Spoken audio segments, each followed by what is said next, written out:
So here is all the books on my physical TBR, and it's a little bit intimidating. My hands are shaking.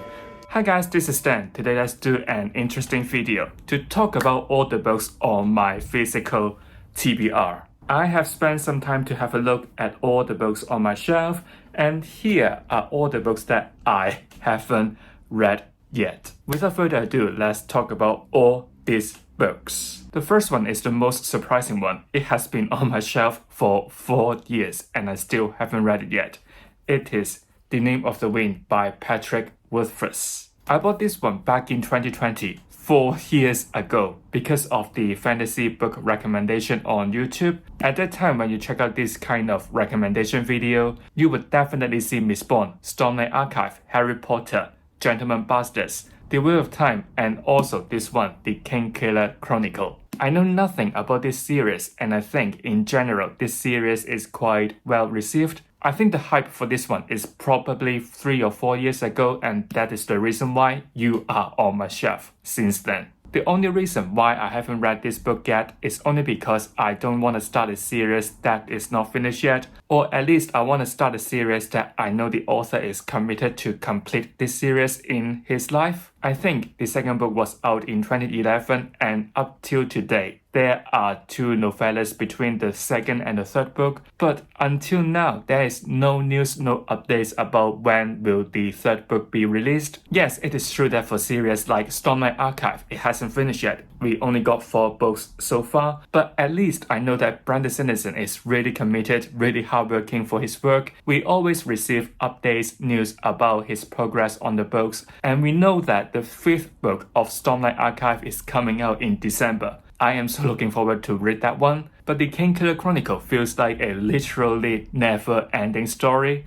Until I see the point this series gonna be wrapped up, or there's any news about when this series be finished, I don't see myself reading it anytime soon because it is not urgent at all. For the same reason, I've got The Bone Season by Samantha Shannon. It is the 10th year anniversary edition where Samantha Shannon sort of rewrite her very first book so that the world building and the plot and the pace would make more sense. I don't want to start this series yet because I have heard that this series consists of 7 books. Up till now, we only got 4 books, and I think there are not much updates regarding the rest. In between this series, we also got The Party of the Orange Tree and A Date of Fauna Night. I'm not too sure when will Samantha Shannon be back to this series, but once the dates are confirmed, we know roughly when the series will be published. I would definitely check this series out because I think it is a really interesting idea to rewrite your very first book to make the whole series more entertaining, more fit to the modern style, or at least show your improvement throughout the years. So I would like to see the difference with this one compared to the original one.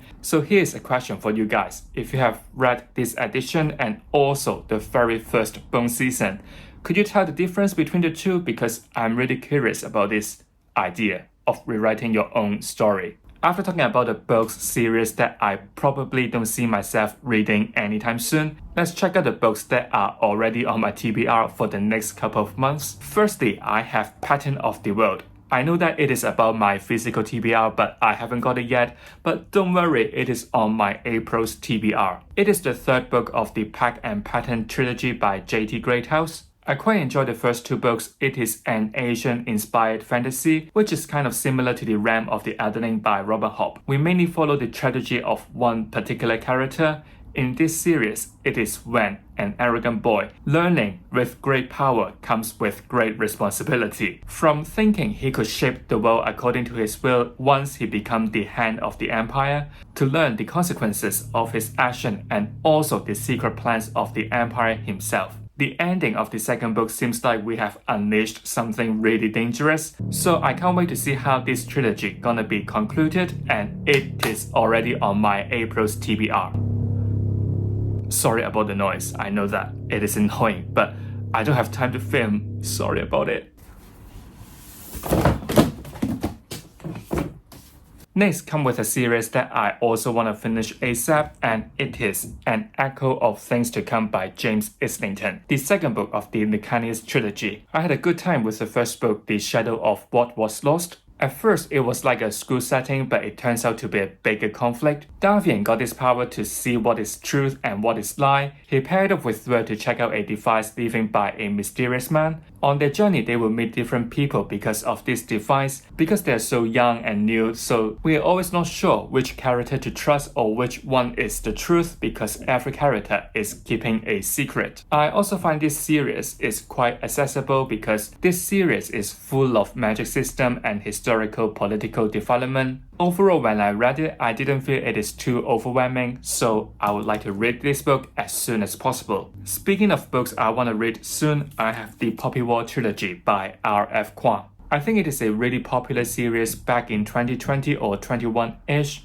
Once again, I don't really know much about this trilogy. I bought this whole set in hardback because of the deal and the hype it used to have. But I have read Babel before. I know that these two series are not exactly the same genre, but overall I enjoyed her writing style. I love reading Babel because it is like reading a series of unfortunate events of one particular character. In Babel, we got Robin, and the ending is a bit tragic. So because of the love with Babel, I hope that I could start this series soon. I hope that I will read it in April or May and finish the whole series by the end of summer. The next one is an exciting one because it is the final installment of Brandon Sanderson's secret project, and it is The Sunlit Man. I am clueless here. I bought this one only because it is by Brandon Sanderson and it is his final work of the secret project. I think so far for all the secret project books, they all got the Brandon Sanderson sort of magic. It is somehow always exceeding our expectations, and I think this book is also the same. People are in generally once again surprisingly enjoyed it. I think for sure there will be connection to the Cosmere in general, so you are on my April's TBR. I think the last book I would say I need to read ASAP is The House of Sky and Breath by Sarah J. Maas, the second book of the Crescent City series.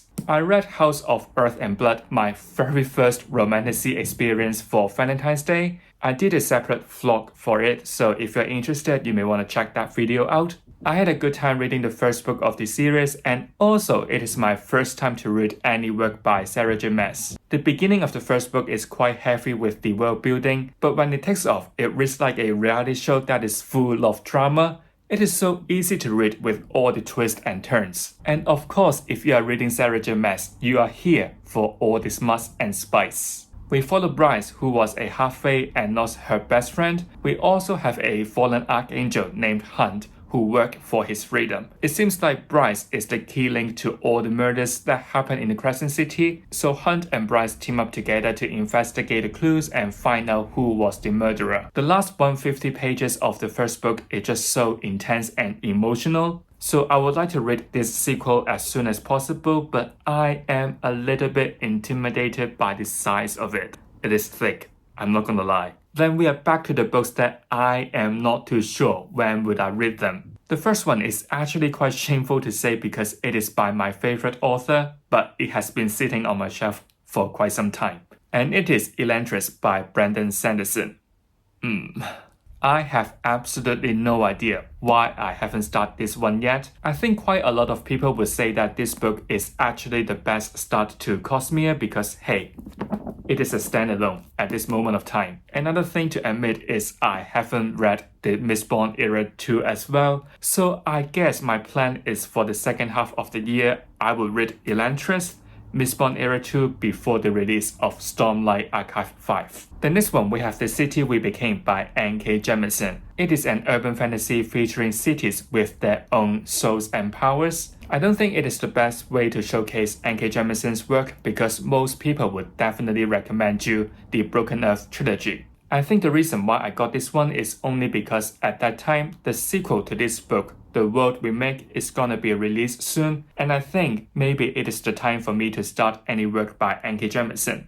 And obviously, now the sequel is out and I haven't read it yet. I'm not too sure when would I pick this series up, but the synopsis is definitely interesting. So fingers crossed, in the future, I'll have time to check this series out. The last book on my physical TBR is a massive one. It is Ordinary Monster by J.M. Miro. The reason I got this book is really simple. It is thick. I think I can take time to read this, so it will be cost and time effective. But you can tell already, the thicker the book, the less I want to touch it. Sorry. I think it is an X-Men-ish story following a group of children with superpower and they're gonna train in a school setting. But I've read reviews saying this book is a little bit long and the pacing may be a little bit slow. So I'm not sure would I ever pick this book up. So here are all the books on my physical TBR. As you can tell already, some of them is already on my TBR for the next couple of months. But the rest, I'm not sure would I ever touch them anytime soon.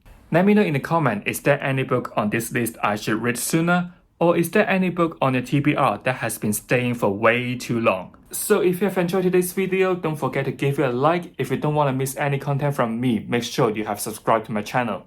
I will see you real soon. Goodbye. Wow.